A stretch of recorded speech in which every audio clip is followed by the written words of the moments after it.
유승민 의원이 새누리당 원내대표에 당선돼 내년 총선에 공천에 큰 영향을 미치는 유 대표에게 거는 지역 정치권의 기대도 커질 것으로 보입니다. 지역 주택조합 개발 아파트 건설의 문제점 연속 보도, 오늘은 첫 번째로 위험 부담이 많아서 신중하게 투자해야 한다는 소식을 전해드립니다.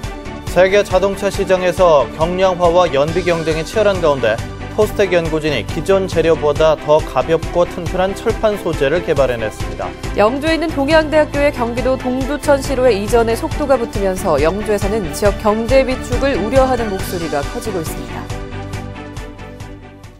여러분 안녕하십니까? 2월 5일 목요일 아침 대구 MBC 뉴스투데이입니다. 오늘 오전까지는 미세먼지 농도가 나쁨 단계까지 오르겠고 오후부터는 찬바람이 불어오겠습니다. 또 동해안과 산간 지역에는 눈이 내리다가 오후에 점차 그치겠습니다. 자세한 날씨 정미옥 기상캐스터입니다. 현재 대구와 경북 내륙 지역은 구름만 많은 가운데 어제보다는 기온이 조금 올라 있습니다. 하지만 오전까지는 미세먼지 농도가 나쁨 단계를 보이는 만큼 호흡기 약하신 분들은 주의를 하셔야겠고요. 또 오후부터는 찬바람이 다소 강하게 불어오면서 체감 온도를 끌어내리겠습니다. 이렇게 구름만 많은 경북 내륙 지역과는 다르게 경북 동해안 지역과 북동 산간 지역에는 눈 소식이 있는데요. 이 지역 일부에는 대설 예비특보가 내려진 가운데 오후까지 최고 8cm의 다소 많은 양의 눈이 내려 쌓이겠습니다. 게다가 이번 눈은 습기를 가득 머금고 있는 습설이라고 하니까요. 눈으로 인한 피해를 입지 않도록 대비해 주시기 바랍니다. 날씨였습니다. 요즘 세계 자동차 시장에서는 경량화와 연비 경쟁이 화두입니다. 포스텍 연구진이 기존 재료보다 가벼우면서도 튼튼한 철판 소재를 개발해냈습니다. 장미쁨 기자가 보도합니다. 르노의 하이브리드카 이오랩과 현대차의 인트라도, 둘 다 꿈의 연비로 주목을 받고 있는데 모두 차체 경량화가 핵심 기술입니다. 차체가 안전하면서도 일단 가벼워야 연비가 절감되기 때문인데 최근 포스텍 연구진이 특수 강판 개발에 성공했습니다. 니켈을 섞은 경량 철판으로 일반 철판보다 무게는 20% 덜어내고 강도는 1.5배 키웠습니다. 꿈의 소재로 불리는 티타늄보다 2배 더 튼튼하면서도 가격은 10분의 1입니다. 알루미늄이나 타이타늄 대비 4분의 1에서 10분의 1로 저렴하고 강도는 2배에서 5배 강하다고 생각하시면 되겠습니다. 제작 공정도 일반 철강 생산 라인과 유사해 당장 올해 시험 생산을 거친 뒤 2, 3년 안에 상용화될 예정입니다. 상용화 라인을 염두에 두고 선정을 한 것입니다. 그래서 이것이 그런 다른 여러 조건에 큰 변화 없이 현장에 금방 적용될 거라고 생각됩니다. 자동차 업계의 생존 경쟁이 치열한 가운데 특수 소재에 대한 학계의 관심도 커지고 있습니다. MBC 뉴스 장미쁨입니다. 경상북도가 올해 안동, 예천, 신도청 시대를 맞아 역대 최대 규모인 1,500여 명의 신규 공무원을 채용합니다. 이는 지난해 채용 인원인 1,290명보다 208명 늘어난 것으로 육아휴직, 퇴직 등 결혼에 따른 신규 충원 수요로 행정직 선발 인원이 늘었기 때문입니다. 올해 신규 공무원 채용에는 장애인, 저소득층, 마이스터고 졸업자 등 소수계층의 공직 진출 확대 기회도 제공합니다. 이 밖에 일반직 선발 인원의 약 3%에 해당하는 37명을 시간 선택제 공무원으로 임명합니다. 시험 일정은 오는 10일에서 12일 사회복지직 및 소방공무원 선발을 위한 원서 접수를 시작으로 모두 6차례에 순차적으로 나눠서 진행됩니다. 2015 세계물포럼 조직위원회는 제7차 세계물포럼을 2개월여 앞두고 오늘 오후 한국프레스센터에서 주한 외국공관을 대상으로 설명회를 개최합니다. 설명회에는 오만과 멕시코, 오스트리아, 캄보디아 대사를 포함한 70여 개국 주한 외국공관 관계자 등 약 100여 명이 참가할 예정입니다. 한편 세계물포럼 참가를 위한 온라인 사전 등록은 다음 달 12일까지 공식 홈페이지에서 계속됩니다. 어젯밤 9시 10분쯤 대구시 서구 이현동 32살 이모 씨의 자전거 판매점에서 불이 나 건물 내부 30제곱미터와 자전거 70여 대를 태워서 소방서 추산 2,800만 원의 재산 피해를 내고 20분 만에 꺼졌습니다. 경찰과 소방당국은 불이 났을 당시 자전거 판매점 안에 아무도 없었다는 이 씨의 진술 등을 토대로 정확한 화재 원인을 조사하고 있습니다. 유승민 의원이 새누리당 원내대표에 당선되면서 지역 국회의원들의 셈법도 빨라지고 있습니다. 내년 총선을 앞두고 공천에 큰 영향을 미치게 될 유 원내대표에게 거는 지역 정치권의 기대도 커질 것으로 보입니다. 박재형 기자가 보도합니다. 원내대표는 사무총장, 정책위의장과 더불어 당 3역이지만 그 가운데서도 가장 핵심적인 자리로 공천에 있어서도 영향력이 클 수밖에 없습니다.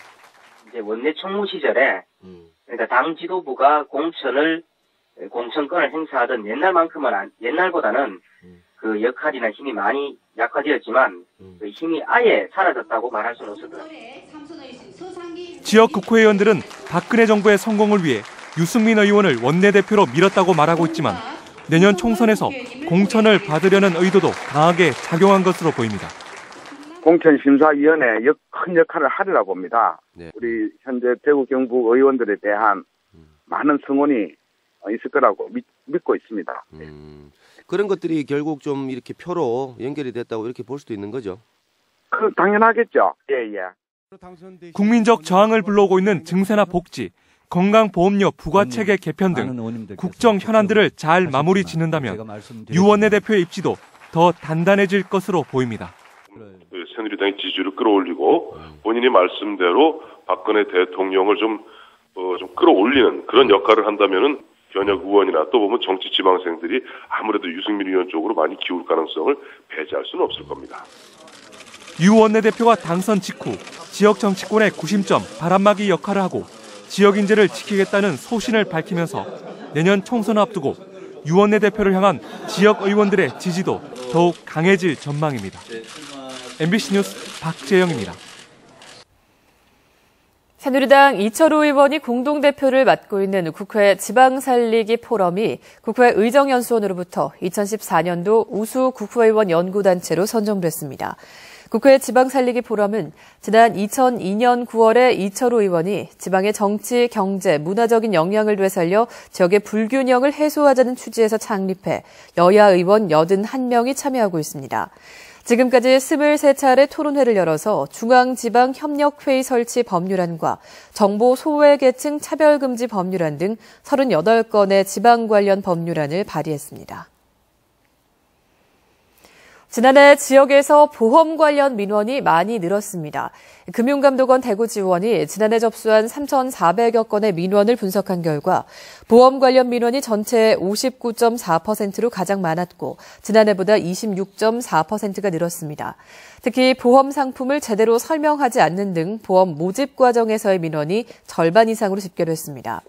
한편 은행권의 민원 가운데는 대출 상환기일을 연장하거나 담보권 실행유예를 요청하는 민원이 많았습니다.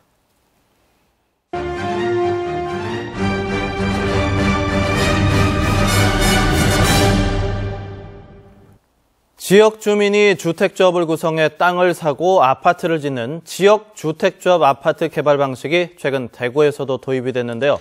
공급 가격을 낮추기 위해 도입돼 과열 양상을 보이고 있지만 생소한 방식이다 보니 소비자들도 내용을 잘 모른 채 청약을 했다가 취소를 하는 등 혼란을 겪고 있습니다. 지역 주택조합 아파트 개발 방식이 어떤 것이고 문제점은 없는지 연속으로 보도합니다. 오늘은 그 첫 번째 순서로 신중한 투자가 필요하다는 전문가들의 지적 알아보겠습니다. 이상원 기자입니다. 대구시 수성구 범어 내거리 부근 중심 상업지역. 최근 이 지역 3만 4천여 제곱미터의 땅에 지역주택조합 방식으로 주상복합 아파트 1,300여 가구 건립이 추진되고 있습니다. 사업이 정상적으로 추진될 경우 일반 분양 아파트에 비해 싸다는 장점이 있어 청약 열기가 뜨겁지만 위험 요소가 곳곳에 도사리고 있습니다.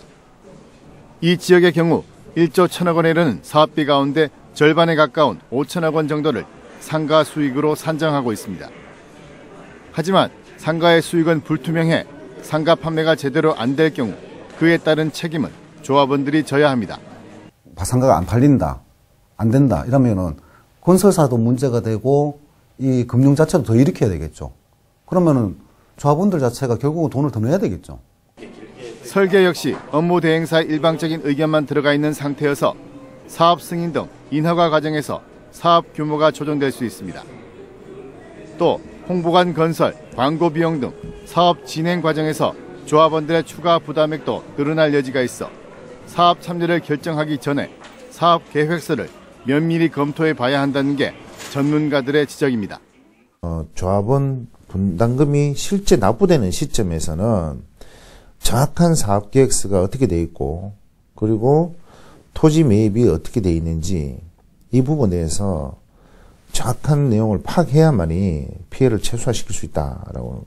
지역주택조합 개발 방식의 장점은 있지만 진행되는 과정에서의 다양한 변수와 이에 따른 리스크 역시 존재하고 있습니다. 정확한 정보를 지속적으로 공유하고 신중한 투자를 해야만 피해를 막을 수 있습니다. MBC 뉴스 이상원입니다. 경북교육청은 학력 증진을 통해 사교육비 지출을 줄이고 공교육 신뢰성을 높이기 위해서 104개 고등학교를 선정해 8억여 원을 지원하기로 했습니다. 수준별 학력 향상 프로그램 운영에 44개 학교, 고3 수학 영어 특별 프로그램 운영에 34개 학교, 교과 학습 동아리 운영에 26개 학교입니다. 이들 학교에는 학습 부진 학생을 지도 내용에 포함시켜 맞춤식 수준별 교과 지도를 적극 실시하기로 했습니다. 경상북도가 설 명절을 앞두고 오는 13일까지 설 명절 대비 부정축산물 합동 단속을 실시합니다. 단속 대상업소는 도축장과 축산물 가공업소, 식욕 포장 처리업소, 축산물 판매업소 등 4,900여 곳입니다. 특히 수입 쇠고기 및 젖소, 유구고기를 한우로 둔갑해 판매하는 행위를 적발하기 위해 DNA 검사를 하는 등 부정축산물 감시 및 단속도 강화할 방침입니다.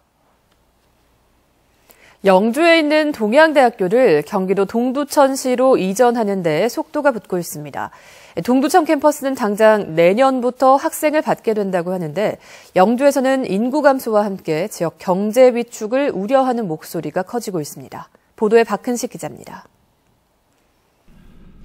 동양대는 지난 2012년 주한 미군 철수 계획에 따라 동두천 주둔 미군의 반환 예정 부지 11만 제곱미터에 6개 학과를 이전하기로 했습니다. 지난 2009년 주한미군 반환공여구역 특별법이 시행되면서 지방대의 수도권 이전 금지 규제가 풀렸기 때문입니다. 이전 첫 해인 내년도 동두천 캠퍼스의 입학 정원은 학부와 대학원을 합쳐 463명이지만 2019년부터는 학부생만도 1,600명으로 늘어납니다. 현 동양대 전교생의 40% 가까이 동두천으로 가는 겁니다. 영주 지역 주민들은 지역 경제 위축과 도심 공동화를 우려하고 있습니다. 지역 경제도 말이 아니고 원룸 지은 사람들은 다 쪽박 차야 되는 형편이고 이 슈퍼라든가 뭐 음식점이라든가 이런 것도 문을 닫아야 될 형편입니다. 영주 캠퍼스의 학생 수 추가 감소 가능성도 있어 주민 불안은 더욱 증폭되고 있습니다. 2018년이면 대학 정원과 입학 자원이 역전돼 신입생 확보가 어려운 데다 교육부가 학생 수 감축을 결정할 경우 영주 캠퍼스 감축이 유력시 된다는 이유입니다. 걱정이 많죠. 대학을 뺏어가려고 하는 그런 일이 있는 것 같아가지고 주민들도 이제 이래서가지고 같이 이제 학생 수가 될 수 있는 대로 안 줄 수 있도록 노력을 해야죠. 학생 확보를 위한 절박한 결정이었다며 수도권 이전을 확정했거나 추진 중인 지방대학은 동양대를 포함해 모두 13개. 수도권 지자체들은 미군 부대가 떠나면서 우려했던 경기 침체를 대학 유치로 해결했다며 환영 일색인 반면 지역민들은 또다시 상대적 박탈감에 고개를 떨구고 있습니다. MBC 뉴스 박은식입니다. 대구시가 지역의 사업체 분포와 고용구조 등을 파악하기 위해서 다음 달 11일까지 사업체 전수조사를 실시합니다.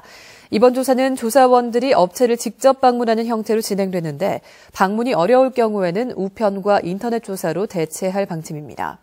대구시는 조사 결과가 산업정책과 중소기업 지원 정책을 세우는 데 중요하게 사용된다며 업체들의 협조를 부탁했습니다. 대구 상공회의소는 이달 말까지 지역 기업들이 겪는 어려움과 발전을 가로막는 각종 규제를 집중적으로 조사합니다. 공장 설립과 노동, 세제, 환경, 기반시설 등 기업 환경을 둘러싼 모든 분야에서 발생하고 있는 어려움과 규제 사항을 조사해 중앙정부와 지자체 관계기관 등의 개선 건의를 할 계획입니다. 제12대 대구도시공사 사장에 이종덕 현 사장이 유임됐습니다. LH공사 출신인 이종덕 사장은 지난 2012년 부임한 이후 국가산업단지와 수성 알파시티를 성공적으로 추진했고 대구 도시공사의 부채를 청산해 부채 비율 122%의 우량 기업으로 만든 점이 임원 추천위원회에서 높은 평가를 받았습니다.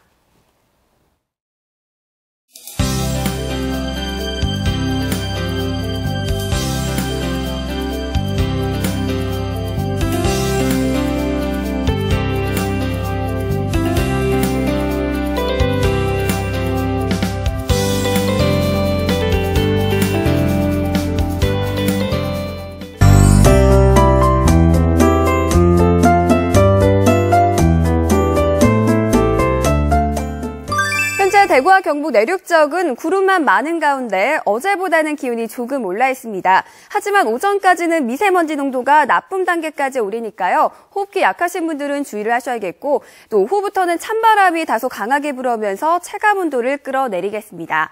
이렇게 구름만 많은 내륙 지역과는 다르게 경북 동해안 지역과 북동 산간 지역에는 눈 소식이 있습니다. 이 지역 일부에는 대설 예비특보가 내려져 있고요. 오후까지 최고 8cm의 다소 많은 양의 눈이 내려 쌓이겠습니다. 피해 입지 않도록 주의해 주시기 바랍니다. 오늘 우리 지역은 고기압의 영향을 받으며 오후부터는 하늘이 점차 개겠습니다. 자세한 지역별 날씨입니다. 대구의 현재 기온은 1도로 영상권에서 출발하고 있는데요. 낮 최고 기온은 7도로 어제보다 조금 낮겠습니다.